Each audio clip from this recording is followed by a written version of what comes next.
everybody, and welcome back for episode 2 of New Year Beer Reviews.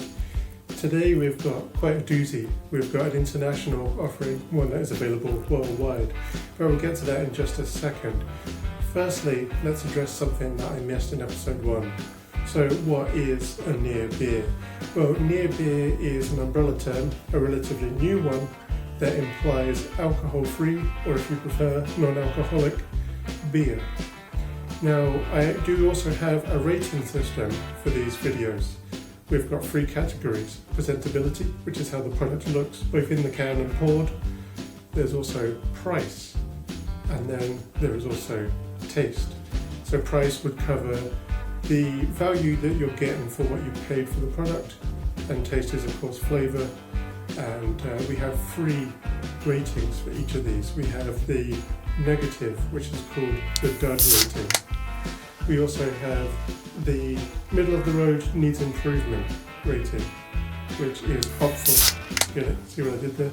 So the hopeful, we play on hops, hopeful. And then the couldn't do any better, it's at the top of its class rating, which is the sub rating. Alright, so what do we have today? We have the Budweiser Prohibition Brew. So first, let's look at presentability. The can is amazingly designed. I mean, is it any wonder that a major corporation like Anheuser-Busch can actually do a stunning can? But what's really wonderful about it is that it really plays on the Prohibition angle, the 1920s look of the can.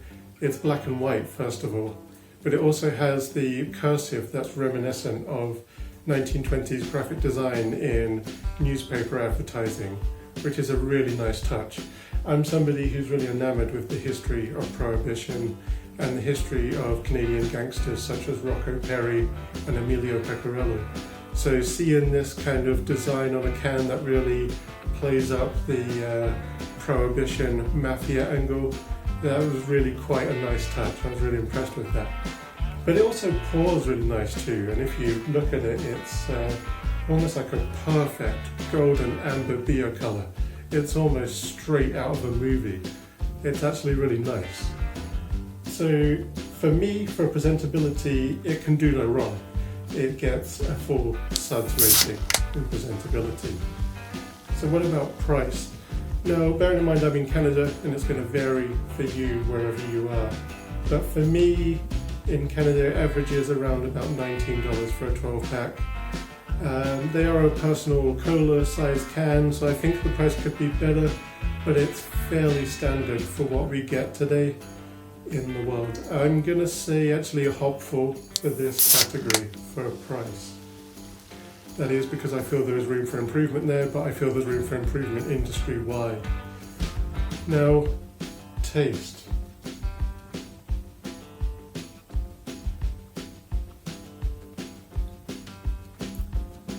You know, I really wanted to hate this beer because it's Budweiser, right? I mean, it's the easy punchline in any beer gag.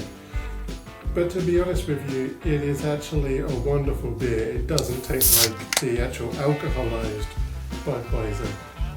It tastes actually like a cerveza, and yes, I know before people crucify me in comments, cerveza is just the Spanish word for beer. But what I mean is actually in reference to Mexican beers.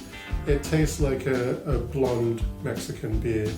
It tastes like a Corona Extra or a Modelo. It has that kind of real nice, very light, citrusy taste. Very smooth, goes down nice and smooth. Very refreshing, very crisp. And if you didn't know that this was alcohol-free beer, you would be really mistaken for believing that this is actually Mexican beer, because honestly, I would forgive you for thinking that. It really is just a wonderful taste. Only downside for me is that it is carbonated. I get a bit snooty about this kind of thing. I prefer the flatness of an ale to the burpy fizziness of a lager. That is the only downside for me. But to be honest with you, I think with summer coming up, this is the perfect barbecue beer if you do not drink like me, or if you are a designated driver. So overall rating for me for this beer is going to be a suds. It almost can do no wrong. If I were to give it an A to F rating, I would say a B. It's not quite an A or an A star, but it's somewhere close. The price and the fizziness kind of hold it back a little bit. Again, price I think is an industry-wide problem right now, but it is absolutely wonderful. So there you go, guys. That is my review of Budweiser Prohibition Brew. Stay tuned. Next episode is going to be District Brewing Company's Zero. Like, share, subscribe.